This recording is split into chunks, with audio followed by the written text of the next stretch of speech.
सभी का स्वागत है। Good morning. चलिए आज के करंट अफेयर्स की शुरुआत करेंगे।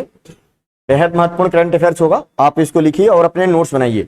इसके साथ इसके स्टैटिक जीके और फैक्ट जो भी होंगे बताए जाएंगे। चलिए आज के करंट अफेयर्स की शुरुआत करते हैं। पंजाब और हरियाणा ने किसके नाम पर चंडीगढ़ हवाई अड्डे का नाम रखने पर सहमति व्यक्त कर ली है। अब चंडीगढ़ हवाई अड्डे का नाम किसके नाम पर रखा जाएगा? शानदार प्रश्न है, आप इसको याद रखेंगे। तो इस प्रश्न का जो सही जवाब होगा ये हो जाएगा भगत सिंह। भगत सिंह के शहीद आजम, है ना, क्या कहते हैं? शहीद आजम भगत सिंह के नाम पर अब चंडीगढ़ हवाई अड्डे का नाम रखा जाएगा। चंडीगढ़ हवाई अड्डा, है ना। चंडीगढ़ जो मोहनजोदड़ो की व्यवस्था पर आधारित है, इनकी सड़कें जो है समकोण पर काटती हैं। और चंडीगढ़ का जो डिजाइनर था, क्या नाम है उसका, आप लोग बताया? ली कार्बूसियर या ली कार्बूजियर भी कह सकते हैं। ली कार्बूजियर जो है ये डिजाइनर है चंडीगढ़ का, और है ना, ली कार्बूजियर। तो शहीद आजम भगत सिंह के नाम पर चंडीगढ़ हवाई अड्डे का नाम रखा जाएगा। इस पर पंजाब और हरियाणा दोनों ने ही क्या कर दी है? अपनी मुहर लगा दी है। अब उसका नाम चंडीगढ़ हवाई अड्डा हो जाएगा। इस तरीके से कई हवाई अड्डों का नाम बदले गए हैं। गोरखपुर हवाई अड्डे का नाम गुरु गोरक्षनाथ हवाई अड्डा कर दिया गया है, ये भी याद रखेंगे आप लोग। कई हवाई अड्डे हैं, जैसे बनारस अंतरराष्ट्रीय हवाई अड्डा, उसका नाम जो कर दिया गया है लाल बहादुर शास्त्री अंतरराष्ट्रीय हवाई अड्डा। कलकत्ता हवाई अड्डे का नाम सुभाष चंद्र बोस हवाई अड्डा कर दिया गया है। जो अंडमान निकोबार द्वीप समूह का जो हवाई अड्डा है, उसका जो पोर्ट ब्लेयर का है, उसका नाम कर दिया गया बीडी सावरकर अंतरराष्ट्रीय हवाई अड्डा, है ना। तो इस तरीके से काफी नाम बदले गए हैं अलग अलग अंतरराष्ट्रीय हवाई अड्डों के, है ना। तो ये भगत सिंह के नाम से अब पंजाब हरियाणा चंडीगढ़ हवाई अड्डा नाम रखा जाएगा। अब पंजाब और हरियाणा की बात करें, पंजाब राज्य का पुनर्गठन करके हरियाणा कब बना? हरियाणा निकाला गया तो 1 नवंबर, ये भी याद रखेंगे, 1966 को हरियाणा राज्य का गठन किया गया हिंदी भाषा के आधार पर। हरियाणा का गठन किस भाषा के आधार पर हुआ? हिंदी। हरियाणा एक हिंदी भाषी राज्य है, इसका राजभाषा हिंदी है। और 1966 में पंजाब राज्य का पुनर्गठन किया गया और 17वें राज्य के रूप में हरियाणा बन गया। तो याद रखेंगे, हरियाणा की भी राजधानी चंडीगढ़ है, पंजाब की राजधानी भी चंडीगढ़ है। तो चंडीगढ़ का हवाई अड्डा, तो यहाँ पे याद रखेंगे, बेहद महत्वपूर्ण है। पंजाब हरियाणा जो है, इसमें अभी रामसर स्थल जो कुल मिलाकर कुल रामसर स्थलों की संख्या कितनी हो गई है? 75। अभी 13 अगस्त को जब 11 जुड़ा तो कुल बढ़ते हुए संख्या हो गई 75। सबसे ज्यादा तमिलनाडु में रामसर स्थल हैं, उसके बाद उत्तर प्रदेश में 10 हैं। तो यह भी याद रखेंगे, पंजाब में 6 हैं और हरियाणा में 2 हैं, है ना। आप लोग दोनों कमेंट करके बताइए कि 2 हरियाणा में जो है उनका क्या नाम है। सुल्तानपुर मैं बता देता हूं, और एक कौन सा है? हिंडावास। दोनों 2021 अगस्त में इसको बनाए गए थे। तो इसका उत्तर हो जाएगा बी, भगत सिंह। विदेश मंत्री एस जयशंकर ने किस देश में महात्मा गांधी की एक प्रतिमा का अनावरण किया है? ये इतना महत्वपूर्ण प्रश्न है कि आप लोगों को याद रखना ही चाहिए। देखो, किस देश में किसकी प्रतिमा? महात्मा गांधी की। Very very important. Mahatma Gandhi, Bharat के लोग इनको किस नाम से जानते हैं? बापू। बापू कहा जाता है। इनको राष्ट्रपिता भी कहते हैं। क्या कहते हैं? राष्ट्रपिता भी कहा जाता है। कई नाम है, महात्मा भी कहते हैं, महात्मा की उपाधि भी है। तो ये कहां पर? पराग्वे। किस देश में महात्मा गांधी के प्रतिमा का अनावरण किसने किया है? यह भी एक महत्वपूर्ण प्रश्न है। भारत के विदेश मंत्री कौन है? एस जयशंकर। एस जयशंकर भारत के विदेश मंत्री हैं, इन्होंने पराग्वे। अब पराग्वे के बारे में देखें तो पराग्वे दक्षिण अमेरिका में देश। कहां है? दक्षिण अमेरिका में। यह एक स्थल अवरुद्ध देश है। स्थल अवरुद्ध, लैंड लॉक्ड, चारों तरफ से जमीन से घिरा हुआ, है ना। दक्षिण अमेरिका में स्थल अवरुद्ध देश है। स्थल अवरुद्ध देश, स्थल अवरुद्ध देश है, यह भी याद रखेंगे। दक्षिणी अमेरिकी महाद्वीप में है। और इसकी राजधानी कहां है? इसकी राजधानी है असंसियन, है ना। नाम थोड़ा सा कठिन सा है, या असोंसियन, आप जो भी कह ले। इसकी राजधानी जो है, राजधानी असुनसियन है। राजधानी असोंसियन है। दक्षिण अमेरिकी में स्थल अवरुद्ध देश है पराग्वे। और पराग्वे में महात्मा गांधी की एक प्रतिमा का, है ना, अध्यक्ष प्रतिमा का अनावरण किया गया है हमारे विदेश मंत्री एस जयशंकर के द्वारा। तो वेरी वेरी मोस्ट इंपोर्टेंट प्रश्न है, आप ये जरूर रखिएगा। दुनिया के तमाम देश जो चर्चा में रहते हैं उनकी राजधानियां परीक्षाओं में पूछी जाती हैं, तो इसलिए याद रखना होगा, है ना। ये चलिए, मंकी पॉक्स टेस्ट के लिए देश का पहला स्वदेश निर्मित किट, है ना, किसने लॉन्च किया है? मंकी पॉक्स जो टेस्ट है, मंकी पॉक्स एक बीमारी है और मंकी पॉक्स से सबसे ज्यादा प्रभावित हुआ अफ्रीका। सबसे ज्यादा कौन प्रभावित हुआ है? अफ्रीका में सबसे ज्यादा लोग मृत्यु के गाल में आ गए, मंकी पॉक्स, है ना। तो भारत का एक स्वदेश निर्मित एक किट तैयार किया गया इसकी जांच के लिए, एंटीपीसीआर किट बोलते हैं, जो जांच के लिए किया गया है। किसने लॉन्च किया है? तो अजय कुमार सूद के द्वारा यह लॉन्च किया गया है। किसने लॉन्च किया गया टेस्ट किट? अजय कुमार सूद के द्वारा लॉन्च किया गया है। आप याद रखेंगे, बहुत ही और बेहद महत्वपूर्ण प्रश्न होगा। मंकी पॉक्स टेस्ट के लिए स्वदेश निर्मित आरटीपीसीआर किट आंध्र प्रदेश के मेडटेक जोन में पेश किया गया। कहां किया गया है ये? तो ये भी याद रखेंगे, आंध्र प्रदेश के मेडटेक जोन, आंध्र प्रदेश के मेडटेक मेडिसिन टेक्नोलॉजी जोन में पेश किया गया।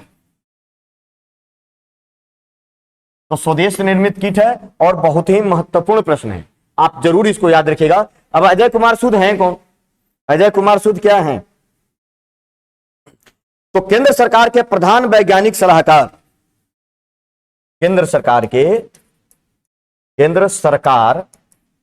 के मुख्य या प्रधान वैज्ञानिक सलाहकार हैं। यह भी याद रखेंगे आप लोग, यह अपने आप में एक प्रश्न है। केंद्र सरकार के वैज्ञानिक सलाहकार कौन है? वैज्ञानिक सलाहकार कौन है? अजय कुमार सूद। तो सबसे ज्यादा मामले जो हैं मंकी पॉक्स का कहां आ रहा है? ये आया है अफ्रीका में। अफ्रीका में कुल 3232 मामले दर्ज हुए, जिनमें से 105 लोगों की मौत हुई। तब मंकी पॉक्स से सबसे अधिक मौतें कहां हुई है? अफ्रीका में हो गया है। और अफ्रीका में कुल 105 मौतें हो चुकी हैं, जहां पर कुल मामलों की संख्या है 3232। ये याद रखेंगे।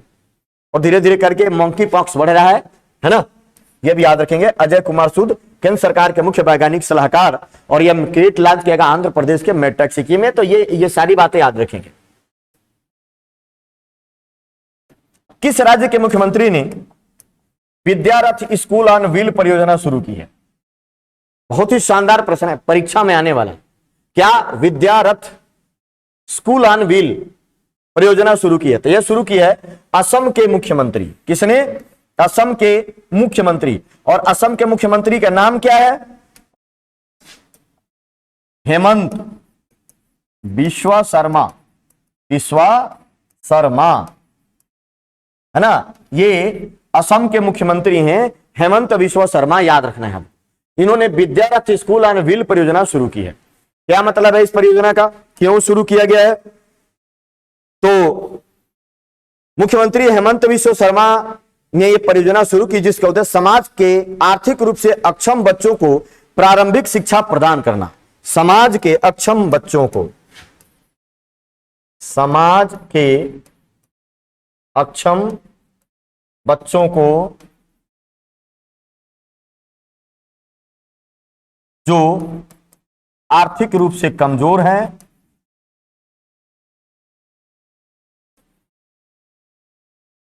आर्थिक रूप से कमजोर हैं, उनको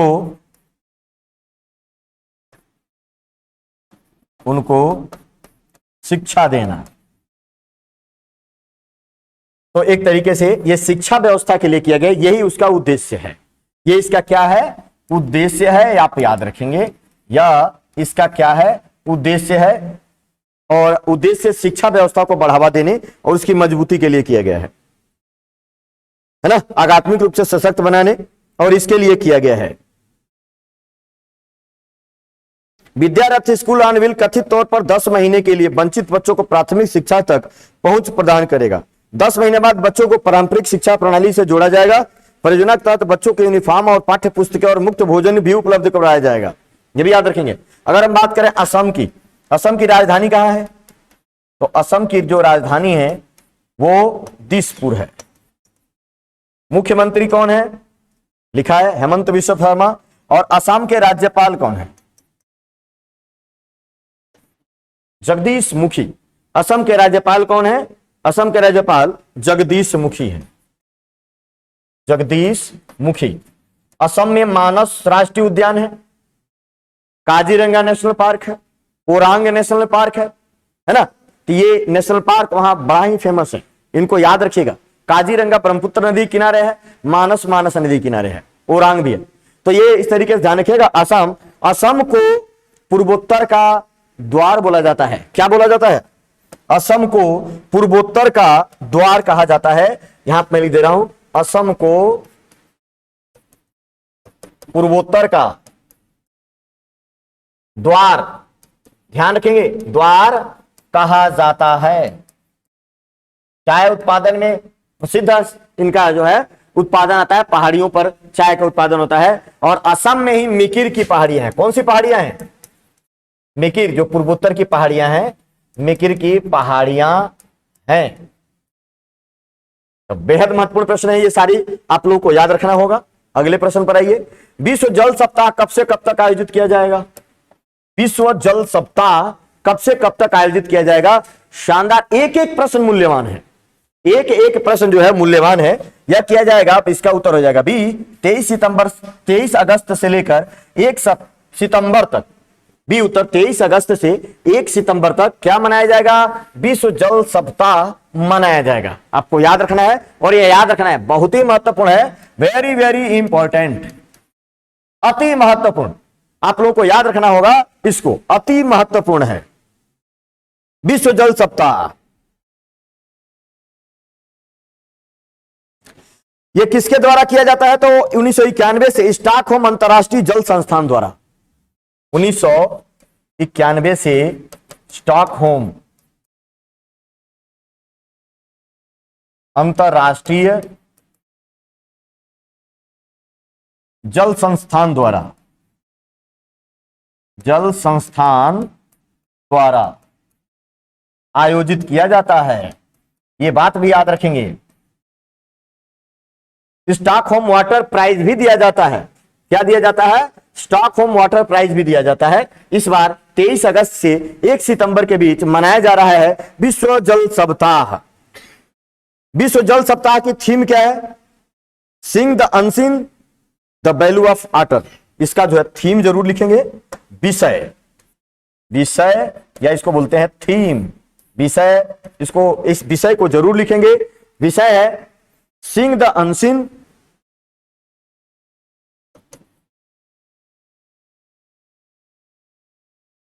सिंग the unseen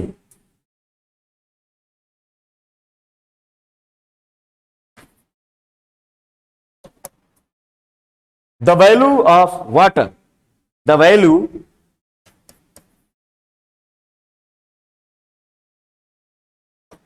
water, the value of water. तो ये आप इस थीम को याद रखिएगा। थीम जो है इनके बड़े पूछे जाते हैं, तो ये पूरे बात है। इसका उत्तर हो जाएगा बी। निम्नलिखित में से कौन सा जिला भारत का पहला कार्यात्मक रूप से साक्षर जिला बना है? कार्यात्मक रूप से साक्षर जिला, तो कार्यात्मक रूप से साक्षर जिला बनने वाला देश का पहला जिला जो है यह है मंडला। और मंडला कहां है? मध्य प्रदेश में है।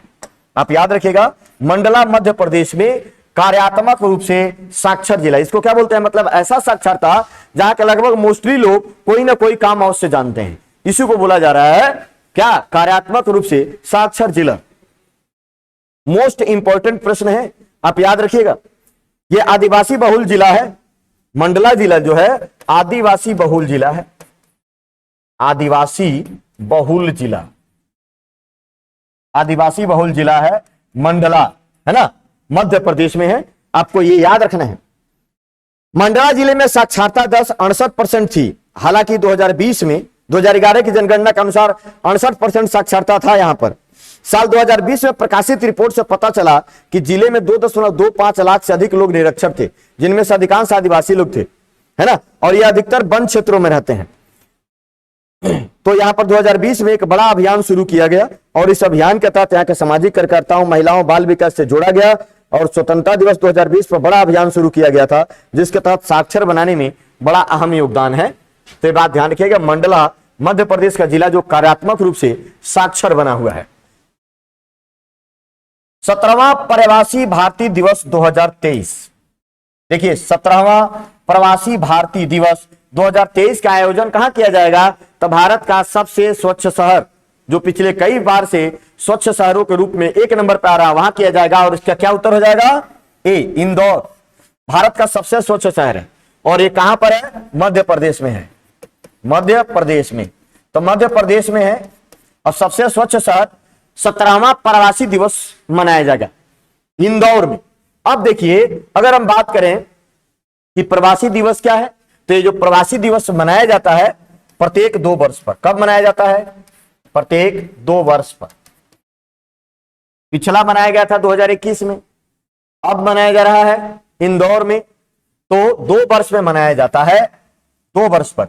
किसके द्वारा? विदेश मंत्रालय द्वारा। विदेश मंत्रालय के द्वारा मनाया जाता है, यह भी याद रखेंगे। विदेश मंत्रालय द्वारा आयोजन किया जाता है। दुनिया में प्रवासियों के कब से शुरू किया गया है? 2003 से। 2003 से शुरू हुआ, अटल बिहारी वाजपेयी की सरकार में शुरू किया गया था, है ना। पहले 1-1 साल पर मनाया जाता था। 2015 से 2 वर्ष पर मनाया जाता है। 2 वर्ष पर मनाया जाने लगा, मनाया जाने लगा। कब मनाया जाता है ये मनाया जाता है 9 जनवरी को। प्रतिवर्ष 9 जनवरी को मनाया जाता है। 7 से 9 जनवरी को मनाया जाता है। 7 तारीख से आयोजन होता है और 9 जनवरी को समापन हो जाता है। तो 9 जनवरी को मनाया जाता है। क्यों मनाया जाता है? तो 9 जनवरी 1915 को महात्मा गांधी दक्षिण अफ्रीका से वापस आए थे। दक्षिण अफ्रीका से वापस आए थे। इसी उपलक्ष्य में प्रवासी भारतीय दिवस मनाया जाता है। तो ये सारे इंफॉर्मेशन आप याद रखिएगा। प्रवासी भारतीय दिवस, इसमें पुरस्कार भी दिया जाता है। दुनिया के प्रवासियों के योगदान को सम्मानित करने के लिए यह दिवस शुरू किया गया 2003 से। इस बार का कौन सा है? 17वां है। यह आपको याद रखना है, इंदौर में होगा। केंद्रीय रक्षा मंत्री राजनाथ सिंह ने राष्ट्रीय संगोष्ठी आत्मनिरीक्षण सशस्त्र बल न्यायाधिकरण का उद्घाटन कहां किया है? कहां किया है इसका उद्घाटन? तो इसका उद्घाटन किया है नई दिल्ली। बिल्कुल सही जवाब होगा, नई दिल्ली में किया है। क्या रक्षा मंत्री ने किया है? एक प्रश्न तो यही है। एक राष्ट्रीय लेवल की संगोष्ठी, संगोष्ठी का मतलब बैठक, सम्मेलन, इसका क्या नाम है? आत्मनिरीक्षण सशस्त्र बल न्यायाधिकरण का उद्घाटन किया है नई दिल्ली में, है ना। महत्वपूर्ण प्रश्न है, याद रखेंगे आप लोग।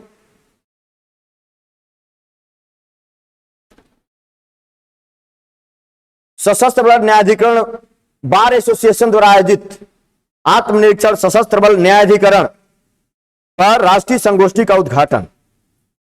सशस्त्र बलों के सेवारत कर्मियों के अलावा अभूतपूर्व सैनिकों, उसके परिवारों, युद्ध विधवाओं, त्वरित और सस्ता न्याय सुनिश्चित करने के लिए स्थापित सशस्त्र बल न्यायाधिकरण के कामकाज की जांच हेतु किया जा रहा है। यह बात याद रखना है, बेहद महत्वपूर्ण प्रश्न होगा, है ना। तो ये सारी बातें हो रही है, नई दिल्ली में किया गया है। नई दिल्ली दिल्ली की राजधानी है और भारत की भी राजधानी है। भारत की भी राजधानी है। भारत की कौन महिला footballer European club tournament champion league खेलने वाली पहली भारतीय बनी है? प्रश्न पढ़िए, बहुत ही शानदार प्रश्न है। जितना शानदार प्रश्न है आपको परीक्षा में उतनी बेहतर तरीके से आएगा भी। पूछा जा रहा है कौन महिला footballer European club tournament champion, उसको बोलते हैं यूईएफए, यूएफा, इनको क्या बोला जाता है?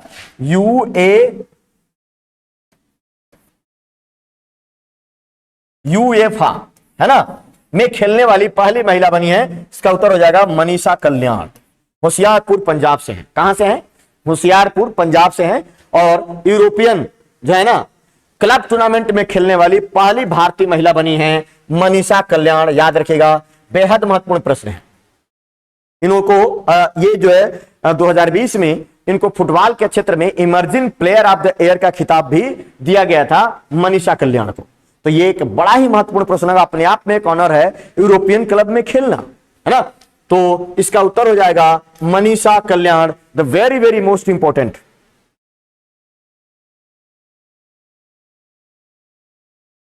और ये खेलेंगी अपोलन लेडीज एफसी से। किस टीम से खेलेगी? अपोलन लेडीज एफसी। एफसी का मतलब होता है एफसी फुटबॉल क्लब। तो इनके जिस टीम से खेलेंगे उस टीम का ये नाम है, क्या है? अपोलन लेडीज फुटबॉल क्लब। इसके तरफ से ये खेलेंगे, उन्होंने इनको रखा है।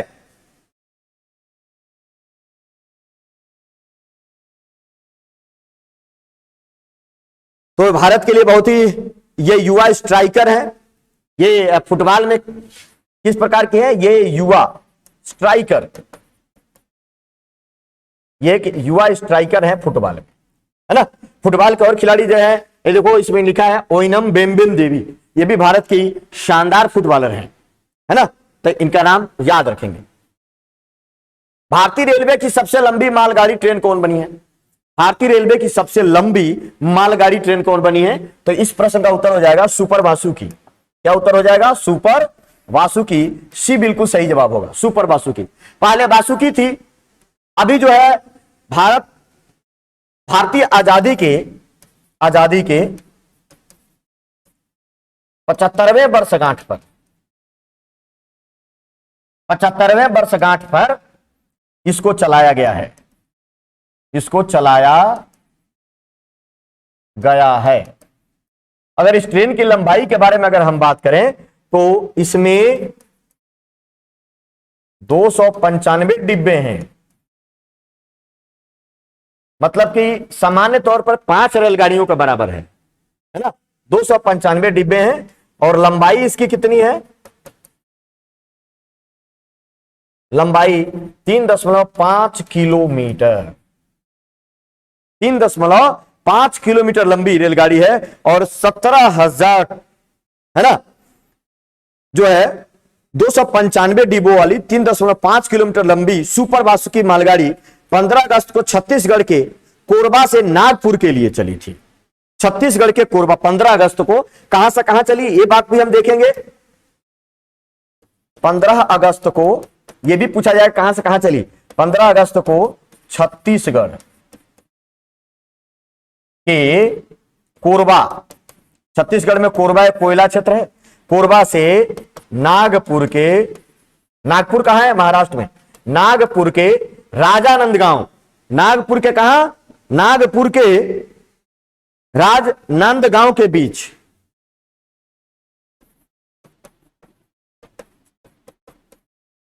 राजनांदगांव के बीच है ना 17,000 टन कोयला लेकर सफर किया। कितना कोयला? 17,000 टन कोयला लेकर क्या किया? सफर किया। तो यह भारत की सबसे लंबी रेलगाड़ी बन गई है जिसका नाम है super Vasuki. Super Vasuki.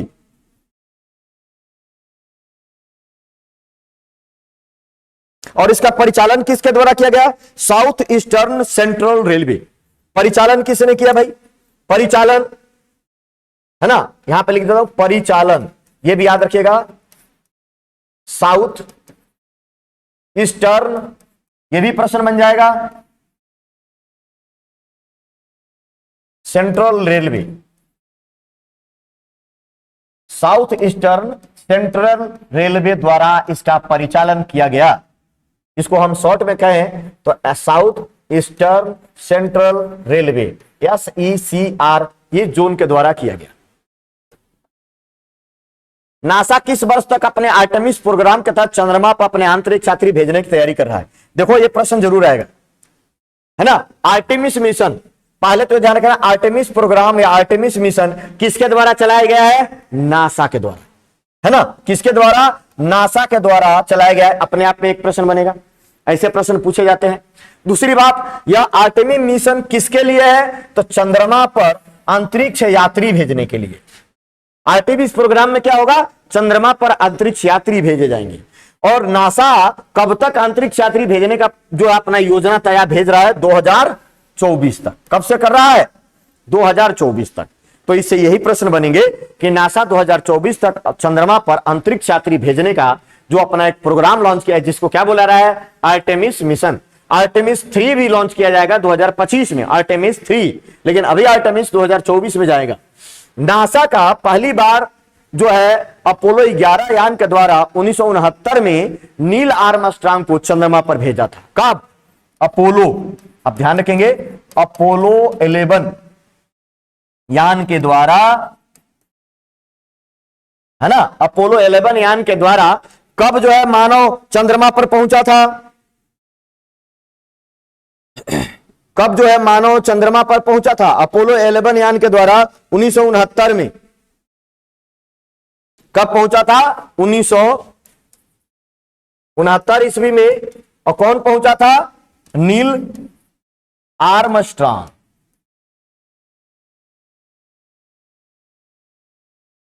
Neil Armstrong चंद्रमा पर कदम रखने वाले पहले व्यक्ति हैं। तो अपोलो 11 1969 में नील आर्मस्ट्रांग। अब दूसरी बार ये किया जा रहा है जो 2024 में होगा, याद रखिएगा। नासा के अगर बारे में बात करें, नासा सबसे ज्यादा कॉम्प्लिकेटेड लोगों को गलती होता है। इसका पूरा नाम, नासा का पूरा नाम क्या है? National aeronautics space administration. इसका पूरा नाम है नेशनल एरोनॉटिक्स स्पेस एडमिनिस्ट्रेशन। इसका स्थापना कब हुई थी? 1958 में। और इसका मुख्यालय कहां है? Washington DC. कहां है? वाशिंगटन डीसी में है। अमेरिका का स्पेस एजेंसी है, ये बात भी याद रखेंगे। 65वां राष्ट्रमंडल संसदीय सम्मेलन का आयोजन कहां किया जाएगा? 65वां राष्ट्रमंडलीय संसदीय सम्मेलन, है ना, किसका आयोजन किया जाएगा? कनाडा में। इसमें क्या होगा? राष्ट्रमंडल का जो 65वां सम्मेलन होगा, इसमें एक संसदीय सम्मेलन होगा। मतलब राष्ट्रमंडल के जो भी सदस्य देश हैं, है ना, सभी के संसद सदस्य उसमें भाग लेंगे और संसद के मुखिया भाग लेंगे, है ना। तो ये ध्यान रखना है, ये 65वें नंबर का है, कनाडा में होगा, ये भी याद रखना है। अब देखो यहां पर आप ध्यान रखेंगे, भारत की तरफ से कौन जाएगा? भारत की तरफ से ओम बिरला संसदीय मंडल का नेतृत्व करेंगे। भारत की तरफ से कौन नेतृत्व करेगा? ओम बिरला। ओम बिरला कौन है? संसदीय टीम का नेतृत्व करेंगे, है ना, नेतृत्व करेंगे। तो ये बात भी याद रखिएगा, संसदीय सम्मेलन का आयोजन कनाडा में हो रहा है ना। कनाडा के बारे में अगर बात है, कनाडा की राजधानी है ओटावा। कनाडा की राजधानी क्या है? ओटावा है। और दुनिया का दूसरा सबसे बड़ा देश है। सबसे लंबी तटरेखा कनाडा की है। जैसे भारत में हम कहते हैं गुजरात की सबसे लंबी तटरेखा है, सबसे लंबी तटरेखा किसकी है? कनाडा की है। और राजधानी ओटावा है। इसके प्रधानमंत्री कौन है? Justin Trudeau. उत्तरी अमेरिकी महाद्वीप में है, नहीं, झीलों का देश इसे नहीं कहते हैं, फिनलैंड को कहते हैं। इसमें महान झील है, उत्तरी अमेरिका में महान झील है, ध्यान रखेंगे। मिशिगन को छोड़कर, महान झील में 5 झील है, मिशिगन को छोड़कर बाकी 4 झील यूएसए और कनाडा दोनों में आते हैं, है ना। तो ये याद रखिएगा, कनाडा राष्ट्रमंडल के देश है। अगर आप बात करें राष्ट्रमंडल की, इसमें भी झील है, इसके झीलों का देश नहीं कहते। राष्ट्रमंडल में कितने देश है? राष्ट्रमंडल कब आया था? 1931। और राष्ट्रमंडल में जो देश हो चुके हैं, ये हो चुके हैं बढ़कर 56। इसी साल 2 जुड़े हैं। कौन कौन जुड़े हैं इसमें? नए जुड़े हैं, यही प्रश्न होगा, नए जुड़े देश। नए जुड़े देश कौन से हैं? तो वो है गैबन और टोगो। गैबन और टोगो नए जुड़े देश हैं। अब टोटल संख्या हो गई है 56 राष्ट्रमंडल में। अभी राष्ट्रमंडल खेल हुए, तो राष्ट्रमंडल खेल कहां हुए हैं? तो बर्मिंघम में हुए हैं। भारत उसमें 61 पदक जीता है। राष्ट्रमंडल खेल बर्मिंघम में हुए। तो ये पूरा बात आप याद रखिएगा। भारतीय खिलाड़ी सिंह राज अगाना ने चांगवोन 2022 निशानेबाजी विश्व कप में कौन सा पदक जीता? कौन सा पदक जीता है? तो ये जीता है, कांस्य पदक जीता है। निशानेबाज है कौन? सिंहराज अघाना। ये भी याद रखेगा, कई बार परीक्षा में हो जाता है कि निम्नलिखित में से कौन खिलाड़ी है, किस खेल से जुड़ा हुआ है, लोग कर नहीं पाते। तो आप लगातार पढ़ेंगे तभी होगा, अपने आप कुछ नहीं होता। अपने आप में हीरोबाजी बनने और अपने आप में दिखाने से तो कुछ नहीं होगा, लगातार पढ़ना पड़ेगा। चांगवोन 2022 निशानेबाजी विश्व कप हुआ है। ये चांगवोन कहां है? दक्षिण कोरिया में है। मतलब निशानेबाजी विश्व कप कहां हुआ? दक्षिण कोरिया में हुआ। दक्षिण कोरिया में है कौन सा? चांगवोन, जहां पर विश्व कप हुआ है। तो ये बात आप याद रखिएगा, दक्षिण कोरिया में है विश्व कप, जहां हुआ चांगवोन, और सिंहराज अघाना ने जीता कांस्य पदक। याद रखिएगा। दक्षिण कोरिया की राजधानी क्या है? दक्षिण कोरिया की राजधानी है सियोल। सियोल। और इनके प्रेसिडेंट कौन है? मून जे इन। मून जे इन जो है दक्षिण कोरिया के क्या है? राष्ट्रपति हैं। तो कांस्य पदक जीता सिंहराज अघाना ने। स्कॉटलैंड संग्रहालय ने भारत को कितनी प्राचीन कलाकृतियां लौटाने के लिए समझौता किया है? किसने? स्कॉटलैंड संग्रहालय ने। स्कॉटलैंड संग्रहालय ने, है ना। तो कितने? 7 कलाकृतियों को लौटाने के लिए भारत के साथ समझौता किया है।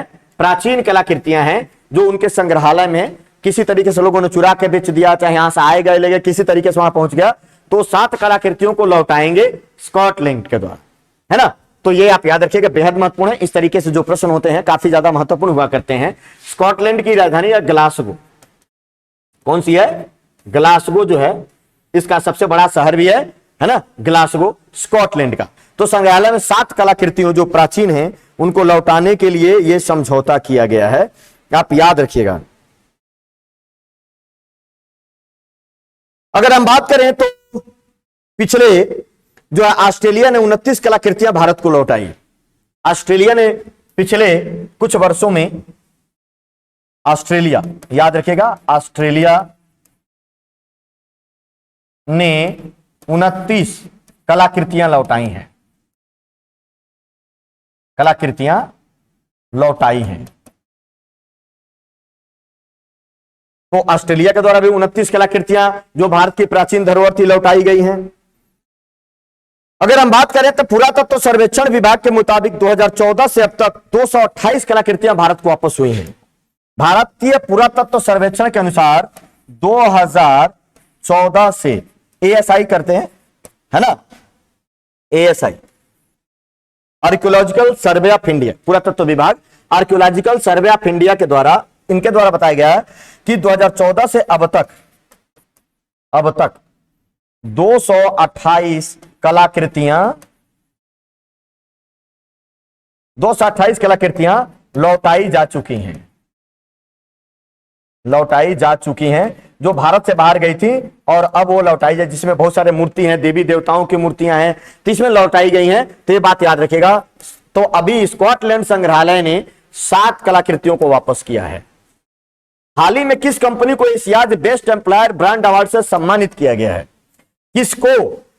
किस कंपनी को Asia best employer brand award से सम्मानित किया गया है? तो इसका उत्तर हो जाएगा एनटीपीसी।